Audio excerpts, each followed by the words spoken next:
Bent said he was ready to fight to the death, to which Morrison sourly responded, he'd better buy a casket. Bill Caton, however, did not sound nearly as confident before the fight. I don't know which Tommy will show up, Caton told the Philadelphia Inquirer. He has all the talent in the world, but I honestly don't know if he's hungry enough to be a great fighter. In the end, his uncertainty was justified. That Morrison was less dedicated in training for Bent than he was for George Foreman was no surprise, but that Morrison would surpass the apathy he had shown for the aborted Mike Williams fight was hard to believe.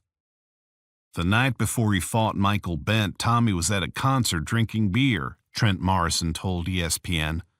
No professional athlete that is up for a big fight is going to be drinking beer at a concert the night before he gets into the ring.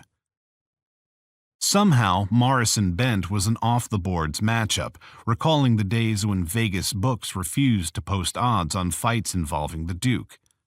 But Michael Bent was not a man who had ever thought of himself as an opponent, nor did the industry itself.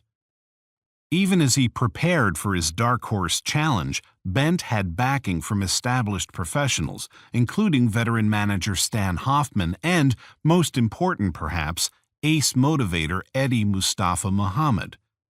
The wide-open heavyweight division was made for someone like Bent, as it had been for Morrison, who merely had to keep his name in the news with pickup fights and wait for a phone call for a title opportunity.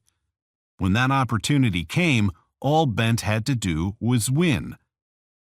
In the early to mid-1990s, the post-Tyson era, such ordinary talents as Oliver McCall, a geriatric Larry Holmes, Herbie Hyde, a geriatric Foreman, Bruce Seldon, Franz Botha, and Henry Akinwande would all capitalize on the chaos of boxing politics and own a sliver of the heavyweight title. On October 29th, Morrison squared off against Bent at the Civic Center in Tulsa, Oklahoma, a state without a boxing commission. With HBO televising the card, Morrison would earn $1.5 million for his efforts.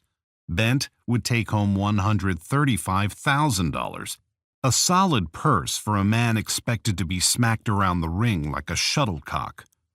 And no one anticipated that outcome more than Morrison. An overconfident Morrison sauntered to the ring to the rollicking sounds of Bad to the Bone by George Thorogood and the thunderous cheers of thousands. He sported a Jay Bulldogs baseball cap, and beneath his black robe he wore a Tulsa Oilers hockey jersey, a local touch that further endeared him to an already smitten crowd. Across from him stood a man with fewer than a dozen professional fights, dressed in white and gold, his old Kronk colors, nonchalantly chewing bubblegum until referee Danny Campbell gave the final instructions. When the opening bell rang, the Duke shot out of his corner, fully prepared for an early shower and a raucous after-party. The early shower was all he got.